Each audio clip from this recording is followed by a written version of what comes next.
dalam merancang dan bertindak juga memerlukan dasar yang jelas, bukan sesuka hati sahaja.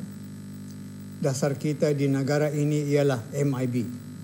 Maka semua rancangan dan tindakan itu mestilah berlandaskan MIB.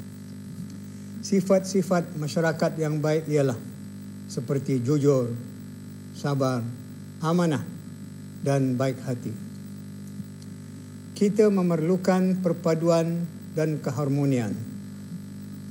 Kerana daripada keduanya, itulah akan lahir keamanan dan kestabilan.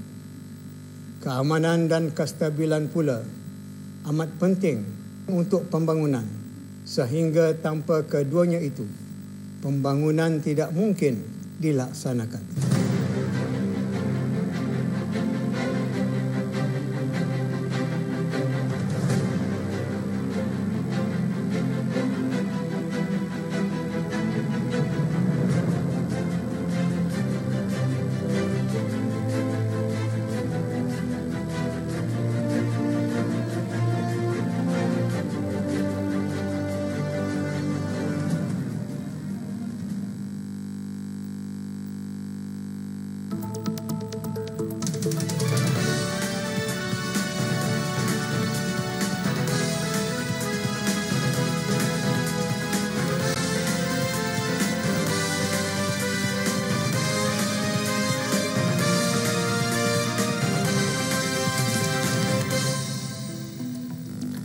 Bismillahirrahmanirrahim. Assalamualaikum warahmatullahi wabarakatuh. Bersua dalam berita perdana malam ini, saya Mesra Muhammad. Dan saya Dayangka Normas Queen, Pengiran Duraman. Berita utama malam ini. Kementerian Kesihatan mengambil pendekatan pelbagai sektor terutama dalam menangani epidemik penyakit tidak berjangkit.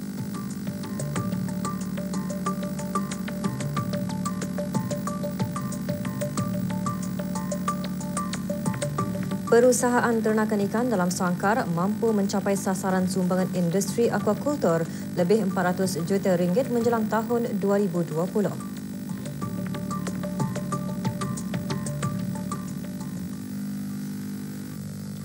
Pada menjunjung titah perintah ke bawah Dulia Maha Mulia Paduka Seri Baginda Sultan dan Yang di-Pertuan Negara Brunei Haji Hassanal Bolkiah Waizuddin Wad Daulah Ibni Almarhum Sultan Haji Omar Ali Saifuddin Sa'dul Khaliwaddin Sultan dan Yang di-Pertuan Negara Brunei Darussalam. Dengan ini, Jabatan Perdana Menteri maklumkan bahawa ke bawah Dulia Maha Mulia Paduka Seri Baginda Sultan dan Yang di-Pertuan Negara Brunei Darussalam telah menggunakan titah berkenaan bagi pertukaran dan pelantikan beberapa orang pegawai kanan seperti berikut. Yang Mulia Awang Haji Nazmi bin Haji Muhammad Setiausaha Tetap Pengurusan dan Antarabangsa di Kementerian Kewangan untuk ditukar ke Jabatan Perdana Menteri sebagai Setiausaha Tetap Hal Ehwal Korporat dan Pentadbiran Awam di Jabatan Perdana Menteri. Yang Mulia Dayang Norliah binti Kuda, Jurukira Agong di Jabatan Perbendaharaan Kementerian Kewangan untuk dilantik menjadi Setiausaha Tetap Prestasi di Kementerian Kewangan. Yang Mulia Dr. Dayang Hajah Mei Faizah binti Haji Ahmad Arifin, Timbalan Setiausaha Tetap Ekonomi dan Kewangan di Jabatan Perdana Menteri untuk ditukar ke Kementerian Kewangan menjadi Timbalan Setiausaha Tetap Prestasi dan Compliance di Kementerian Kewangan. Yang Mulia Pengiran Hajah Siti Nirmala binti Pengiran Muhammad, Timbalan Setiausaha Tetap Prestasi dan Compliance di Kementerian Kewangan ditukar ke Jabatan Perdana Menteri sebagai Timbalan Setiausaha Tetap Ekonomi dan Kewangan di Jabatan Perdana Menteri. Dan Yang Mulia Awang Abdul Walid bin Haji Matasan, Pegawai Pentadbir Kanan di bahagian Hal Ehwal Korporat dan Pentadbiran Awam Jabatan Perdana Menteri dilantik sebagai Timbalan Setiausaha Tetap Hal Ehwal Korporat dan Pentadbiran di Jabatan Perdana Menteri. Tarikh pertukaran dan pelantikan pegawai-pegawai berkenaan berkuat kuasa mulai hari Rabu 22 Rejab 1438 bersamaan 19 hari bulan April 2017. Sepanjang tahun 2016, negara Brunei Darussalam rancak menyertai dalam pertandingan sukan luar negara yang melibatkan penyertaan besar atlet-atlet negara dengan memperolehi 9 pingat emas, 13 perak dan 14 gangsa. Kejayaan terbaru pencapaian negara membawa pulang 2 pingat emas dalam pertandingan Piala Wushu Pars di Iran. Fokus pencapaian Sukan Negara ini didedahkan oleh Yang Berhormat PH Datuk Laila Raja, Major Jeneral Bersara, Datuk Paduka Seri Haji Awang Halbi bin Haji Muhammad Yusof, Menteri Kebudayaan Belia dan Sukan dalam ucapannya semasa majlis perjumpaan dengan Persatuan-Persatuan Sukan Kebangsaan pagi tadi. Yang Berhormat PH menyatakan kerajaan melihat badan-badan sukan yang tumbuh secara sukarela adalah untuk melaksanakan program dan aktiviti bagi mempromosi dan membangun sukan masing-masing. Dalam hubungan ini terdapat sekurang-kurangnya 3 keperluan agar badan-badan sukan mencapai matlamat yang digariskan oleh Dasar Sukan Negara. Pertama, sustainability atau daya tahan badan sukan, pengurusan badan sukan yang profesional dan kebolehan membanyakkan peminat, penggiat dan elit-elit sukan daripada mass audience.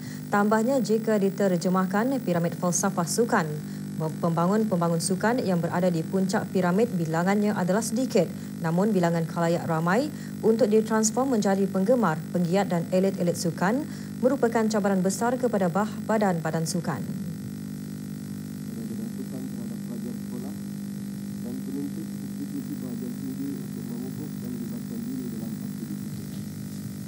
Yang Berhormat berkata cabaran tersebut memerlukan perancangan, kepimpinan, organising dan controlling perjalanan sukan masing-masing yang perlu didepani badan-badan sukan yang mahu tidak mahu wajib menyusun langkah pelaksanaan ke arah memperkasakan budaya penglibatan sukan dalam kalangan masyarakat, antaranya melalui program outreach badan-badan sukan terhadap pelajar, sekolah dan penuntut, institusi pengajian tinggi bagi memupuk dan melibatkan diri dalam aktiviti sukan. Memperkukuhkan badan dan organisasi sukan dengan amalan tadbir urus yang profesional. Dan kelima, mencapai kecemerlangan peringkat kebangsaan dan antarabangsa dengan semangat kesukanan yang tulen. Selari dengan itu, kerajaan melalui Kementerian Kebudayaan Belia dan Sukan telah menyediakan ruang-ruang pejabat untuk badan-badan sukan, perlantikan juru-juru latih sukan sama ada dalam dan luar negara, mengadakan bahagian khusus sukan di Jabatan Belia dan Sukan, skim penggalak kecemerlangan sukan, pengiktirapan kepada ahli-ahli sukan, galeri sukan, Sport Medicine Research Center dan lain-lain instrumen untuk memudah cara badan-badan sukan. Negara-negara ASEAN perlu untuk terus bekerjasama dalam menangani beberapa cabaran kesihatan di rantau ini. Negara ASEAN juga perlu memastikan hasil daripada pertemuan para pegawai kanan kesihatan mengenai perkembangan kesihatan adalah selaras dengan agenda kemajuan kesihatan selepas 2015 dan matlamat pembangunan yang mampan. Timbalan Setiausaha Tetap Profesional di Kementerian Kesihatan berkata Kementerian Kesihatan juga mengambil pendekatan pelbagai sektor terutamanya yang penting kepada usaha kementerian tersebut dalam menangani epidemik penyakit-penyakit tidak berjangkit yang boleh membawa kepada kematian dan penyakit di kebanyakan rantau. Dr. Hajah Maslina binti Haji Mohsin menekankan perkara itu semasa mempengerusikan mesyuarat pegawai-pegawai kanan mengenai pembangunan kesihatan dan mesyuarat-mesyuarat berkaitan pagi tadi. On the other hand, we are also challenged with emerging diseases, globalization of trade, travel and trade, increasing drug resistance, and the potential of release of hazardous materials. They all have now topped the global health security agenda, and many countries in this region have first-hand experience of these threats. The international health regulations has highlighted the need for strengthening capacities at the local as well as regional levels. For without this, early detection and rapid response to outbreaks may be compromised or even missed or delayed. Mesyuarat 3 hari ini dihadiri oleh lebih 100 pegawai kanan kesihatan Kementerian Kesihatan daripada negara-negara anggota ASEAN beserta China, Jepun dan Republik Korea. Mesyuarat SOM HD yang diadakan setiap tahun bertujuan mengkaji pelaksanaan misi yang digariskan dalam setiap mesyuarat SOM HD sebelumnya. Tahun ini 4 agenda utama dibincangkan iaitu mengenai mempromosi cara hidup sihat, memberi respon pada semua bahaya dan kemunculan ancaman, mengukuhkan sistem kesihatan dan akses kepada penjagaan dan memastikan keselamatan makanan.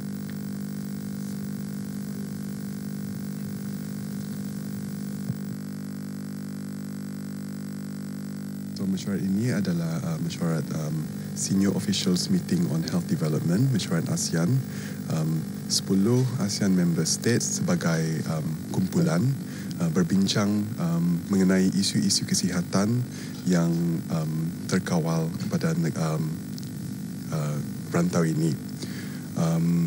Tujuan mesyuarat ini adalah untuk berbincangkan dan merealisasikan plan tindakan dan strategik utama untuk mengenai isu kesihatan sebagai isu non-communicable disease, keselamatan kesihatan awam, mengenai isu seperti universal health coverage and health systems, dan isu seperti isu makanan. Perubahan minda perlu diterapkan ke arah peralihan perusahaan berasaskan model digital. Justru latihan e-dagang merentas sempadan dijadikan medium ke arah matlamat tersebut. Ikuti bahan beritanya seketika nanti, teruskan bersama Berita Perdana.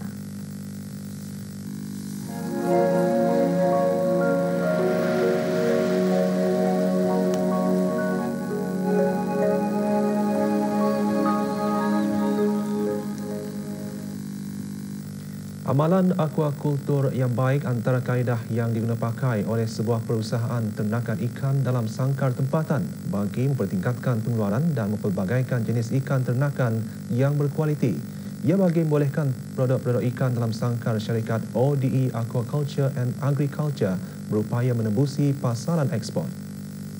Inisiatif tersebut juga selaras dengan usaha kerajaan untuk meningkatkan pertumbuhan pengeluaran bagi industri perikanan sekaligus mencapai sasaran sumbangan industri akuakultur lebih RM400 juta menjelang tahun 2020. Ikuti laporannya Nur Izzat Haji Ismail.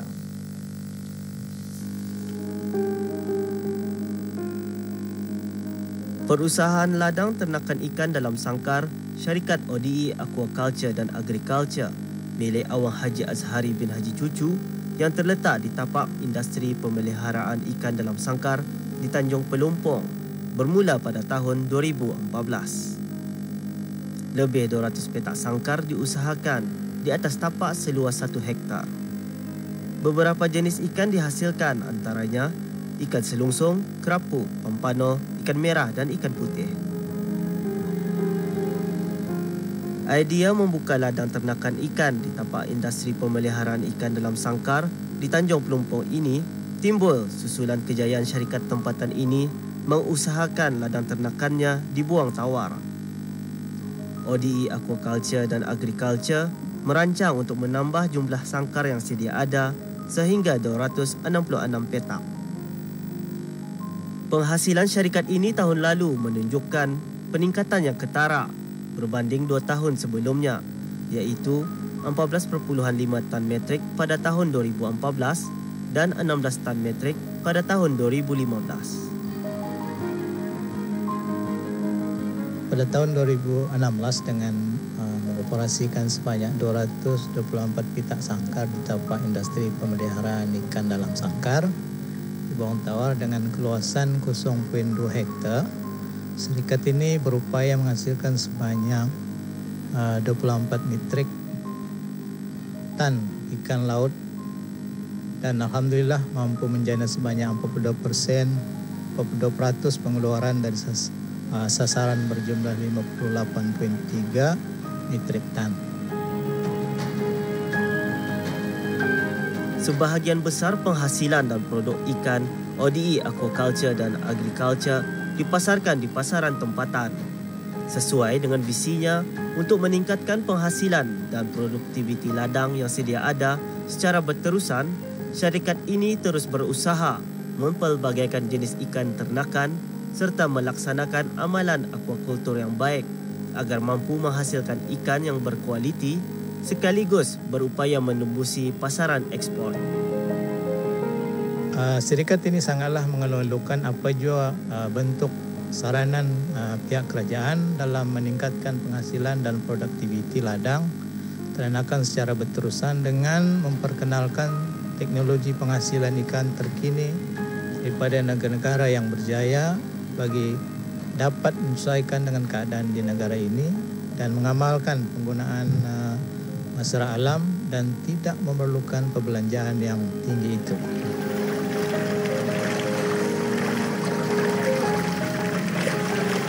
Kejayaan syarikat ini menghasilkan ikan dalam sangkar yang menyumbang 24 tan metrik ikan, iaitu hampir 11% kepada keseluruhan hasil ternakan ikan laut tahun lalu, membuktikan pengusaha tempatan menyahut seruan Kementerian Sumber-Sumber Utama dan Pelancongan ke arah mencapai sasaran pertumbuhan pengeluaran bagi industri akuakultur. Usaha tersebut juga dapat merealisasikan hasrat negara bagi mengurangkan pergantungan kepada hasil minyak dan gas. Laporan Nur Izzat Haji Ismail untuk Berita RTB. Para pengusaha perlu membuat perubahan minda daripada perniagaan tradisional kepada digital sebelum membuat keputusan untuk beralih kepada perusahaan yang berasaskan modal digital. Keperluan tersebut antara matlamat yang ditekankan dalam latihan e-dagang berentas sempadan atau Cross Border E-Commerce Training CBET yang dikendalikan oleh Darussalam Enterprise Day dengan kerjasama dhgate.com dan Universiti Brunei Darussalam UBD. Latihan ini juga menekankan perlunya para pekerja dibekalkan dengan kemahiran dan para pengusaha perlu mengetahui mengenai bagaimana cara mengendalikan perniagaan berasaskan modal digital dan seterusnya mengintegrasikan serta membuat peralihan model perdagangan syarikat melalui gabungan perniagaan secara dalam talian dan tradisional dengan menggunakan platform digital. Antara yang hadir yang berhormat Dayang Nik Hafimi binti Abdul Hadi, Ahli Majlis Mesyuarat Negara, dan yang berhormat Dayang Siti Rozai Merianti binti Datuk Seri Laila Jasa Awang Haji Abdul Rahman, Ahli Majlis Mesyuarat Negara yang juga Ahli Lembaga DIR. Latihan dikendalikan oleh dhgate.com yang merupakan landasan e-perdagangan yang pertama di China. There's only two things that get us good. One is we don't give up. And the second about the benefit of e-commerce for SMEs.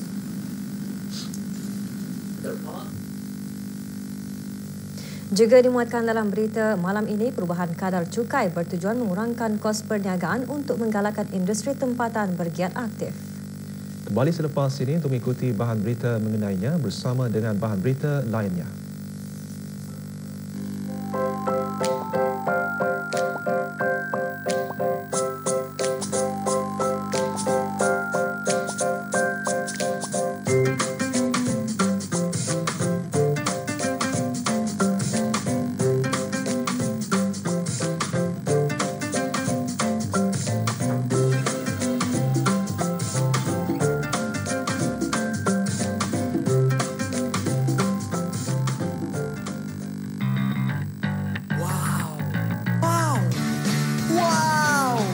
Welcome to Pizza Hut.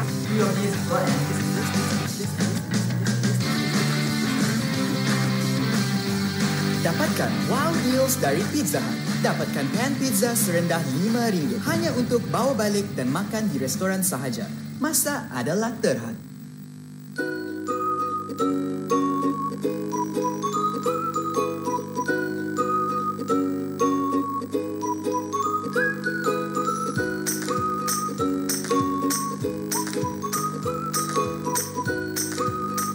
Peratus dibuat dari daun teh asli, bukan dari ekstrak seperti yang lain. Rasakan perbezaan teh hijau yang sebenar. Beralih ke Poka, jenama nombor 1 di Singapura. Wow! Welcome to Pizza Hut.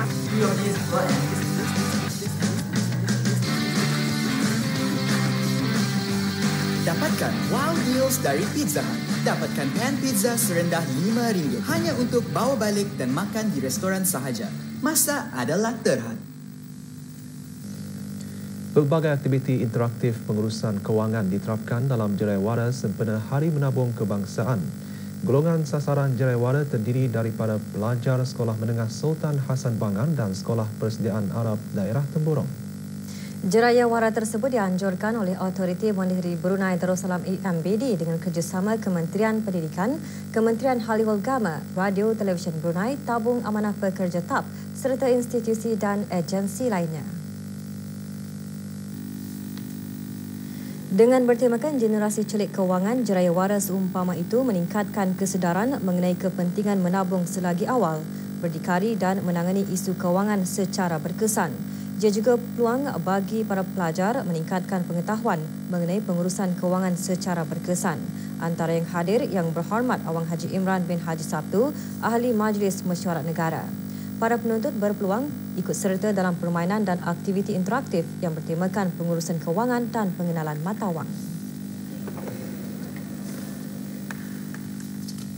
Kami dalam mengadakan Jeraya Wara ini dan juga Financial Fun Fair ialah agar orang ramai khususnya generasi muda akan dapat mengambil serba sedikit pengajaran lah daripada aktiviti-aktiviti yang diadakan yang more interaktif rather than just macam kira membaca atau melihat sajalah. So from this roadshows we hope they'll be able to pick up this financial skills mungkin and cara-cara untuk mengurus kewangan dan juga mengenali skim cepat kaya dan juga mengenali mata wang negara Brunei Darussalam lah selain daripada pengurusan kewangan itu.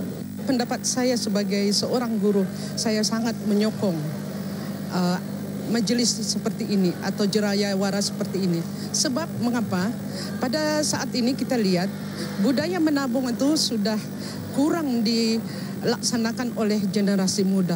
Sebagai pribadi saya sendiri, saya sangat suka menyokong adanya Jeraya Wara seperti ini untuk memberi kesadaran kepada penuntut betapa pentingnya menabung untuk masa hadapan. Sedikit-sedikit lama-lama menjadi bukit. Yang dapat belajar cara-cara bank berurus, dapat tahu pasal menabung, dapat faedah menabung. Beberapa jenis barangan yang terdapat dalam pasaran di negara ini mengalami perubahan harga di bawah kadar cukai import dan eksais yang baharu yang berkuasa 1 April 2017. Perubahan kadar cukai tersebut bertujuan meringankan kos sara hidup terutama bagi golongan sasaran serta mengawal penggunaan barangan tertentu. Ia juga bagi mengurangkan kos perniagaan untuk menggalakkan industri tempatan bergiat lebih aktif dalam meningkatkan produktiviti dan daya saing. Laporannya bersama Aimaduddin Mawang. Kalau barang turun bagus deh untuk rakyat lah. Alhamdulillah, bagus juga lah langkah kerajaan negara Brunei Darussalam ini menurunkan cukai beberapa barangan yang ada di negara Brunei Darussalam ini. Senang je untuk kami lah. Baguslah bagi kami. Di bawah kadar cukai yang baru, sebahagian barangan mengalami pengurangan cukai, termasuk mesin-mesin perindustrian seperti stem turbin, mesin pembuat roti, alat-alat ganti kereta dan jentera berat. Pengurangan cukai itu bagi meringankan kos kepada pengguna di samping mengetengahkan aspek keselamatan. Bagaimanapun kadar cukai ke atas beberapa barangan elektrik seperti telefon bimbit, produk dari bahan kulit dan bulu binatang dan alat permainan video akan dinaikkan. Langkah tersebut diambil bagi mengimbangi pengurangan hasil cukai bagi barangan-barangan tertentu. Beberapa jenis barangan yang boleh memudaratkan kesihatan seperti minuman atau makanan yang mempunyai kadar gula yang tinggi juga terlibat dalam perubahan kadar cukai yang baru. Ia bagi mengawal permintaan pengguna dan antara usaha melesasikan hasrat bersama ke arah warga sihat. Orang ramai yang ditemui menyifatkan perubahan kadar cukai itu sebagai langkah bijak kerajaan bagi kesejahteraan rakyat dan penduduk di negara ini. Alhamdulillah tindakan kerajaan untuk menurunkan cukai bagi barang keselamatan seperti kenderaan kereta macam tayar dan spare part kereta, artinya kemudahan itu akan menjadi kemurahan harga dan orang ramai pun orang tadi berharap barang itu dapat diganti walaupun dilepas daripada ia punya keselamatan. Secara tidak langsung, it will also give positive environment incremental dalam kami punya production itulah, because of having our industrial equipment being reduced dalam dorang punya cost apa tu can eventually contribute to the SME like any other people atau to to do better in their business and to promote more local product to. Para pekedai pula menyorakkan sokongan mereka terhadap inisiatif tersebut. Some tire Europe and Korea tire is going down. Is good. And then because this tire is going down, everybody is buy tire in Brunei. Actually, tire and some other thing, Brunei is cheapest. Langkah memperkenalkan perubahan kadar cukai tersebut adalah demi kepentingan dan kesejahteraan rakyat dan penduduk di negara ini, terutama dalam aspek kesihatan dan alam sekitar. Ia bukan sahaja untuk meringankan kos sara hidup dan mengawal penggunaan barangan tertentu, bahkan juga dijangka berupaya meningkatkan produktiviti dan daya saing produk tempatan. Aimaduddin Mawang untuk Berita RTB. Sistem pengangkutan teksi di negara ini menawarkan perkhidmatan bukan sahaja untuk para pelancong dan pendatang luar negara, malah kepada semua peringkat penumpang. Perkhidmatan menghubungkan semua lokasi dan destinasi yang strategik di negara ini dan pemandu teksi boleh dipanggil untuk mengambil penumpang di mana sahaja anda berada. Beramah dan boleh dipercayai, pengangkutan teksi bersedia berkhidmat untuk anda.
Dewan Bahasa dan Pustaka terus merangka strategi dalam mempromosikan budaya membaca khususnya kalangan kanak-kanak.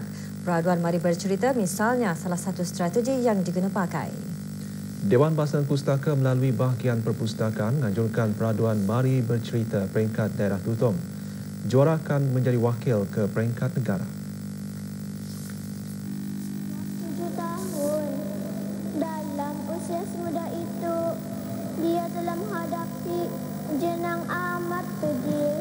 Kepetahan Nur Syaziana Nadirah binti Sehari dari Sekolah Rendah Tutong Camp menyampaikan jalan cerita menjadikan ia johan peraduan tersebut. Peraduan seumpama ini membolehkan murid-murid sekolah untuk berani tampil bercerita di hadapan khalayak ramai dengan penyampaian yang menarik dan gaya penyampaian tersendiri. Hadiah-hadiah disampaikan oleh Lieutenant Colonel Muhammad Wata bin Abdullah Awad, Pegawai Pemerintah Batalion Kedua Tentera Darat Diraja Brunei. Dan sekarang disampaikan kadar nisab zakat wang dan harta untuk hari ini.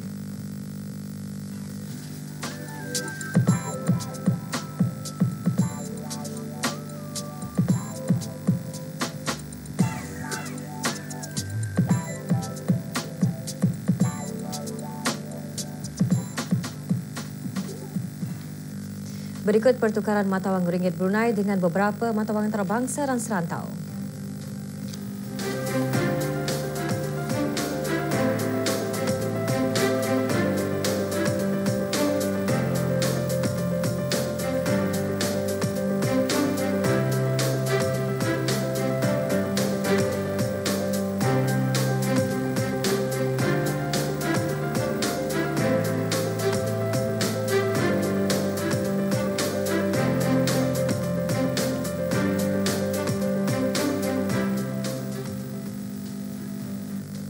Amerika menyifatkan perikatannya dengan Jepun penting bagi keselamatan di rantau Asia. China percaya Washington memilih rundingan pelbagai hala dalam mengurangkan ketegangan di Semenanjung Korea. Laporannya antara yang dimuatkan dalam segmen antarabangsa selepas ini.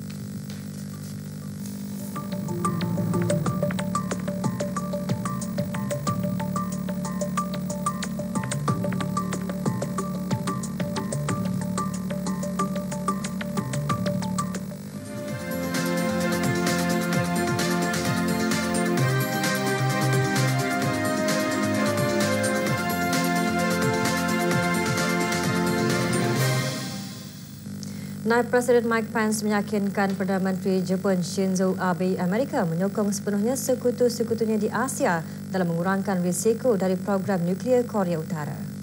Kedua pemimpin tersebut memulakan rundingan yang dijangka menumpukan ke atas perdagangan dengan sekutu rapatnya di rantau Asia walaupun ketegangan dengan Korea Utara meningkat. Tuan Pence meyakinkan semula Perdana Menteri Shinzo Abe yang Amerika Syarikat menyifatkan perikatannya dengan Jepun adalah penting bagi keselamatan di rantau ini. Dalam perjumpaan tersebut, Tuan Pence berkata pentadbiran Trump nekat untuk bekerjasama dengan Jepun, Korea Selatan dan sekutu-sekutunya yang lain dalam sama-sama menangani masalah di rantau tersebut, terutama ancaman peluru berpandu Korea Utara. Beliau tiba di Jepun hari ini dalam persinggahan kedua dalam lawatan 10 hari ke rantau Asia. We appreciate the challenging times in which the people of Japan live, with increasing provocations from across the Sea of Japan. Sementara itu, Naib Presiden Amerika Mike Pence menyatakan pentadbiran Trump meneliti semula semua perjanjian perdagangan sebagai sebahagian dari dasar pertama Amerika. Beliau mengadakan ucap tama kepada ahli Dewan Perdagangan Amerika di Seoul sebelum berlepas di Jepun dalam persinggahan kedua dalam lawatan 10 hari ke rantau Asia. Dalam isu Korea Utara, Tuan Pence mengalu-alukan tindakan China untuk mengenakan tekanan ekonomi dan diplomatik ke atas negara komunis itu. Beliau juga meyakinkan kepada tokoh-tokoh perniagaan Amerika akan meneruskan rundingan dengan China berhubung penempatan penangkis peluru berpandu THAAD di Korea Selatan. Including, of course. We're reviewing all our trade agreements across the world to ensure that they benefit our economy as much as they benefit our trading partners. China has taken some initial steps to bring economic and diplomatic pressure on North Korea, and we welcome those steps. It's heartening to see China take these actions, and we're hopeful that they will do more. Menteri Luar China Wang Yi merayu bagi keadaan tenang di Semenanjung Korea. Beliau percaya Washington memilih rundingan pelbagai hala dalam mengurangkan ketegangan. Kenyataan Wang dibuat di tengah-tengah perang mulut antara Washington dan Pyongyang. Selepas Naib Presiden Amerika Mike Pence mengadakan lawatan ke zon bebas tentera di Korea Selatan dan memberi amaran semua pilihan telah disediakan, pegawai kanan Korea Utara menuduh Amerika membawa negara berkenaan ke pinggir perang nuklear. Menurut Wang lagi, mereka perlu mencari peluang bagi diadakan dialog. China meminta agar rundingan pelbagai hala pada tahun 2009 semasa pemerintahan mendiang Kim Jong-il yang berakhir dengan kebuntuan disambung semula. 是习近平主席2013年提出“一带一路”重大合作倡议以来，中方就此召开的规格最高的国际性会议，得到了国际社会的广泛支持。届时，各国嘉宾将齐聚北京。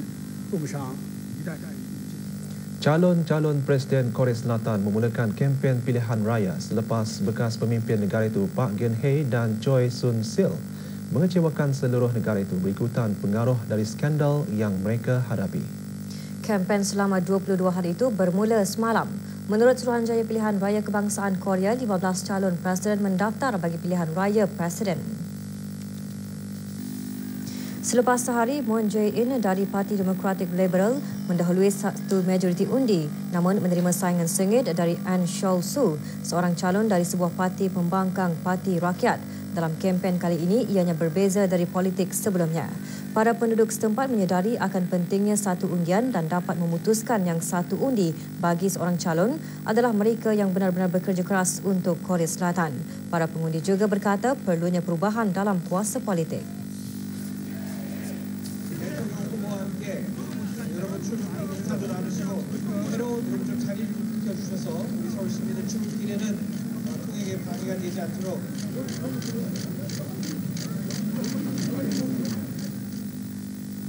Tentera Marin Amerika tiba di utara Australia bagi penempatan selama 6 bulan di mana mereka akan mengadakan latihan ketenteraan dengan negara tuan rumah dan tentera China. Program penempatan tahunan ini bermula semasa pentadbiran bekas Presiden Amerika Syarikat Barack Obama pada tahun 2011 sebagai sebahagian dari langkah penting Amerika di Asia ketika pengaruh China meningkat. Seramai 1,250 tentera dan kontingen terbesar pesawat Amerika ditempatkan di sana. Pemerintah Marin Amerika menjelaskan 13 buah pesawat terlibat sebagai komitmen Amerika di rantau itu. Katanya keputusan untuk menghantar pesawat-pesawat terbabit berikutan ketegangan berhubung Korea Utara.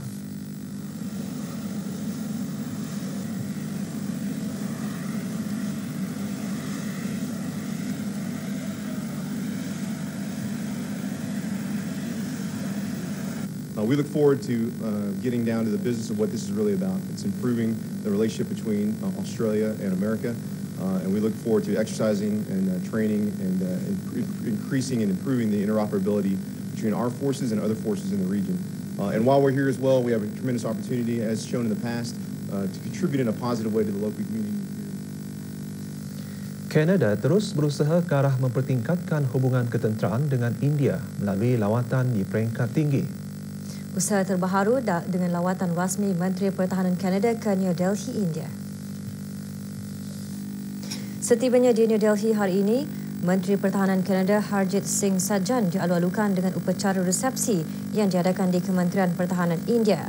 Sajjan yang dalam rangka lawatan rasmi seminggu ke India juga mengadakan rakan sejawatannya Arun Jaitley. Semasa lawatan ini, beliau juga dijangka mengadakan perjumpaan dengan Menteri Hal Ehwal Luar India, Sushma Swaraj. Mereka dijangka akan membincangkan pelbagai isu dua hala ke arah memperkukuhkan lagi hubungan kerjasama pertahanan dan keselamatan kedua-dua buah negara.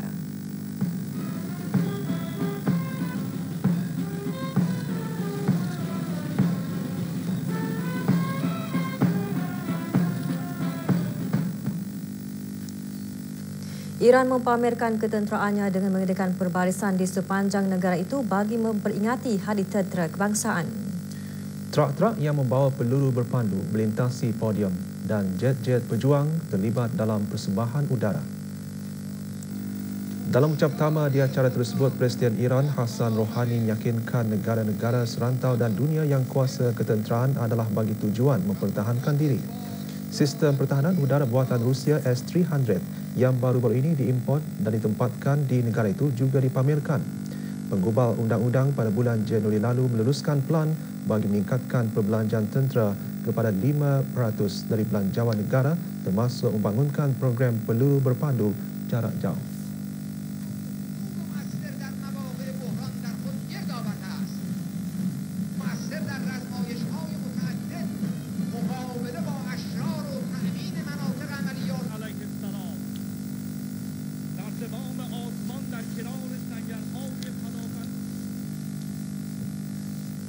Presiden Venezuela Nicolas Maduro cuba meningkatkan jumlah orang awam terlibat dalam milisya bersenjata ketika ketegangan di negara tersebut meningkat. Tuan Maduro melahirkan harapan jumlah berkenaan akan meningkat kepada 500,000 berbanding 100,000 pada ketika ini. Katanya setiap ahli baharu akan dilengkapi dengan senjata. Milisya Bolivaria ditubuhkan oleh mendiang Hugo Chavez dengan matlamat melatih 1 juta orang awam membantu pasukan bersenjata dalam mempertahankan revolusi sosialis dari serangan luaran dan domestik. Kenyataan Presiden Maduro dibuat pada ulang tahun penubuhan milisya ketika pembangkang bersiap sedia bagi bantahan besar-besaran esok di mana mereka memaksa bagi diadakan pilihan raya. General en jefe. A través de la Fuerza Armada Nacional Bolivariana, un fusil para cada miliciano, un fusil para cada miliciana. Está aprobado los recursos. Ustedes. Kerjasama antara China dan Arab Saudi dalam industri minyak diperkukuhkan. Ikuti berita mengenainya selepas ini. We're celebrating 50 golden years of uniting 10 magnificent nations where over 650 million hearts beat. We stand together for one vision, one community, one ASEAN. Our beauty and diversity is unparalleled. Discover a land of stunning natural wonders and home to the world's most incredible creatures. Seek thrills and adventures of a lifetime. Immerse yourself in our rich traditions, diverse cultures, and fascinating history.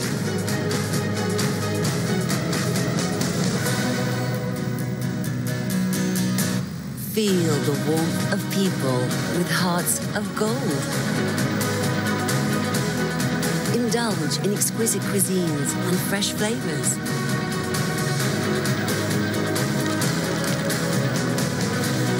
Uncover ancient cities, enchanting stories, and treasured legends.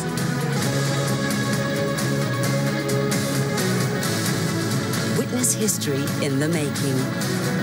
Marvel at vibrant cities, towering skyscrapers, and rapid transportation. Embrace the moment and make memories that will last forever.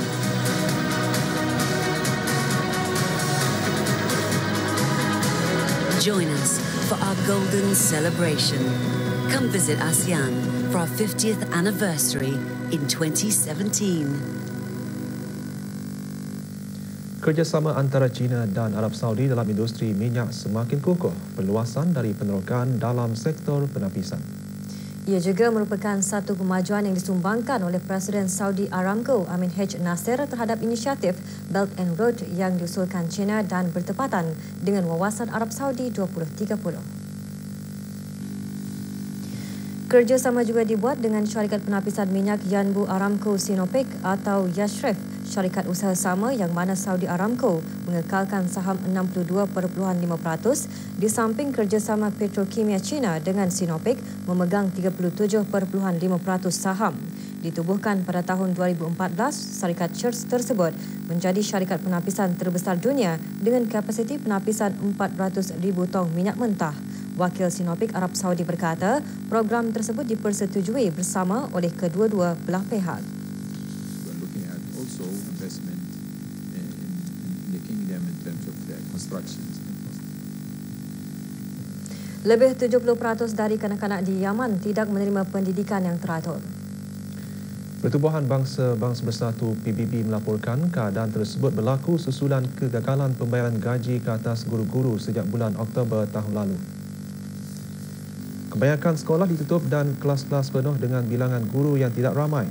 Hampir 166,000 guru di Yaman dengan 73% daripada mereka tidak menerima gaji selama lebih 6 bulan sekaligus menjejaskan 78% sekolah di seluruh negara berkenaan. Menurut wakil PBB ke Yaman, masalah itu telah menjejaskan lebih 14,000 buah sekolah dan lebih 4 juta kanak-kanak di negara itu. Hampir 13 pentadbiran wilayah terjejas oleh krisis sekolah mengakibatkan kebanyakan kanak-kanak di Yaman tidak dapat menamatkan persekolahan dan ketinggalan pelajaran. That have been affected. This means that more than 4 million children are being affected by this situation. It's actually 4.5 million children. Berpuluh-puluh pencari suaka dari Amerika Tengah memenuhi kereta api membawa kargo kimia di selatan Meksiko menuntut laluan ke utara melalui sempadan Amerika Syarikat. Menurut media setempat, kereta api tersebut berhenti di bandar Oaxacan. Pihak berkuasa enggan meneruskan perjalanan dengan pelarian di dalamnya kerana bimbang risiko kimia dan gas yang dibawa. Pelarian dari Amerika Tengah yang membuat perjalanan dari Meksiko ke Amerika sering menaiki atap kereta api dan kargo untuk ke utara.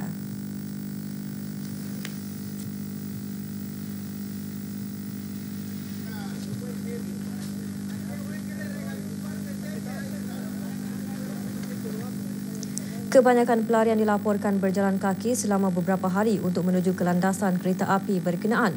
Pihak berkuasa di wilayah Oaxaca dalam pada itu menggesa pelarian untuk berpindah ke perlindungan setempat dan kembali semula ke landasan bagi menunggu kereta api seterusnya yang menuju ke Ixtepec. Ramai pelarian menaiki kereta api di Mexico untuk ke sempadan Amerika.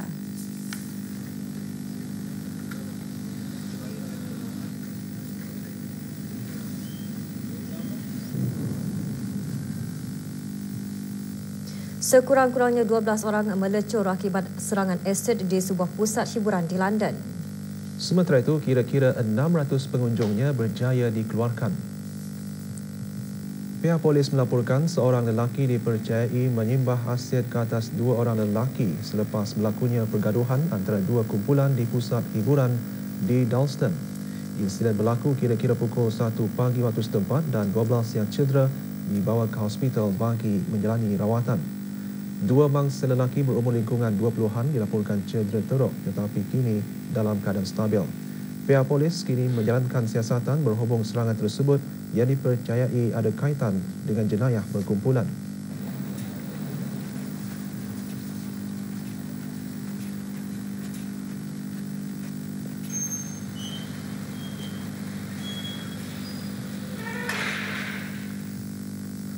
Peluncur air berusia 17 tahun maut akibat serangan ikan jerung di persisiran pantai Australia. Kenyataan polis menjelaskan remaja perempuan tersebut meluncur bersama ayahnya ketika diserang ikan jerung di Esperance di Australia Barat. Remaja tersebut dikejarkan ke Hospital Esperance dalam keadaan parah di mana dia meninggal dunia. Purata 2 kematian akibat serangan ikan jerung dicatatkan di Australia dalam masa setahun pada dekad kebelakangan. And when she was attacked by a shark and tragically resulted in fatal injuries.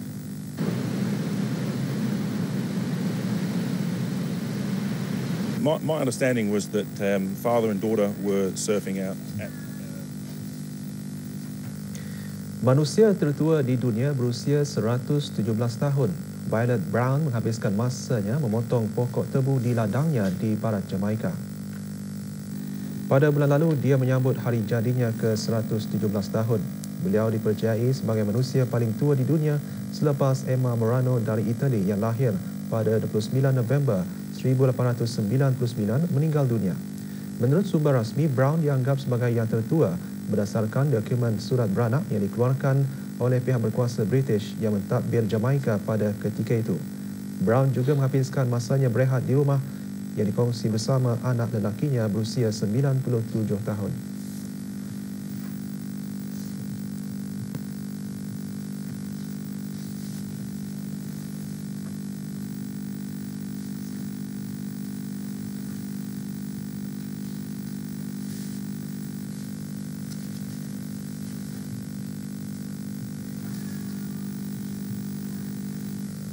Berita sukan menyusul selepas ini.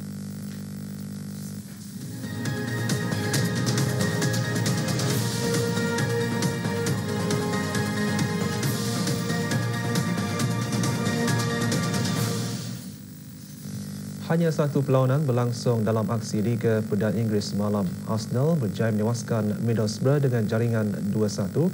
Juga kami kongsikan satu keputusan perlawanan dalam La Liga Spanyol yang berlangsung awal pagi tadi yang mana Alaves mencatat kemenangan 2-1 ke atas Villarreal.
Bayern Munich berusaha untuk mencatat kemenangan 2-1 ketika pasukan tersebut bersiap sedia untuk beraksi dalam perlawanan suku akhir kedua Liga juara-juara UEFA menentang Real Madrid.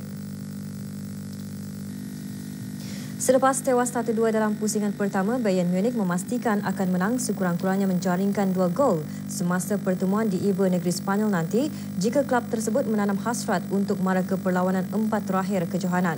Di sebalik keputusan tersebut, pengurus Bayern Munich, Carlo Ancelotti, menolak yang beliau terlalu kecewa dengan keputusan pusingan pertama sebalik menegaskan yang mengambil positif dari perlawanan berkenaan. Ancelotti juga berkata tidak akan mengubah strategi permainan kerana anak didiknya akan cuba bermain dalam rentak yang sama seperti perlawanan-perlawanan sebelumnya.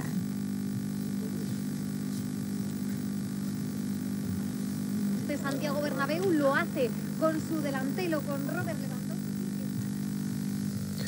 Alexander Zverev dan Diego Schwartzman melangkah mudah ke pusingan kedua kejohanan tenis Masters Monte Carlo, Perancis setelah menewaskan lawan masing-masing dalam aksi pusingan pertama mereka semalam. Alexander Zverev, pilihan ke-14 dari Jerman, memastikan kemenangannya ke atas Andres Tepi selepas menang mudah dengan kiraan 6-1, 6-2. Zverev menundukkan lawannya dalam perlawanan selama hanya lebih 1 jam ini bekal berdepan Feliciano Lopez dan Daniel Medvedev dalam pusingan kedua.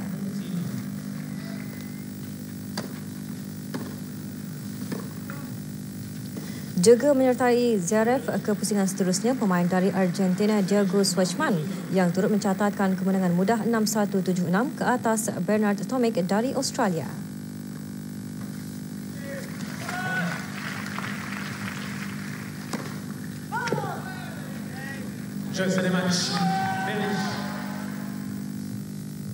Jeffrey Kiroy dan Edna Kiplagat dari Kenya melakar kejuaraan dalam acara Marathon Boston 2017.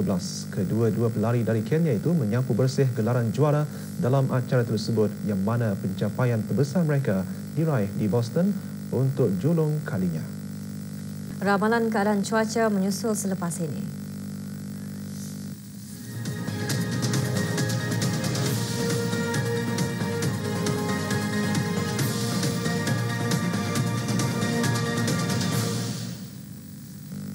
Ramalan keadaan cuaca untuk negara Brunei Darussalam dalam tempoh 24 jam akan datang, hujan atau hujan berpetir di beberapa kawasan pada malam ini. Cuaca pada malam ini, hujan berpetir dijangka berterusan menjejaskan kawasan pedalaman daerah Temburong dan Tutong dan mungkin akan merebak ke kawasan-kawasan lain pada lewat malam nanti. Keadaan laut berombak sedikit di paras 0.5 hingga 1 meter dan angin bertiup dari arah barat daya selaju 5 hingga 15 km sejam. Pagi esok pula sebahagian berawan, keadaan laut berombak sedikit di paras 0.5 hingga 1 meter dan angin pula bertiup dari arah barat daya selaju 5 hingga 10 km sejam. Petang esok pula cerah, keadaan laut berombak sedikit di paras 0.5 hingga 1 meter dan angin pula bertiup dari arah barat laut selaju 10 hingga 25 km sejam. Wallahualam bisawab. Sekarang kita ikuti ramalan cuaca bagi negara Brunei Darussalam untuk tempoh 3 hari akan datang dan ramalan keadaan cuaca bagi beberapa bandaraya utama ASEAN dan dunia.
Renungan kali ini memetik maksud hadis baginda Rasulullah sallallahu alaihi wasallam yang diriwayatkan oleh Ibnu Abi Ad-Dunya. Sikap memaafkan kesalahan itu menambahkan kemuliaan kepada seseorang hamba. Oleh itu, bermaaf-maaflah kamu, nescaya kamu dimuliakan oleh Allah. Dengan itu, sekian berita. Seperti biasa, berita Inggeris News at 10 menyusul pukul 10 malam nanti. Assalamualaikum warahmatullahi wabarakatuh.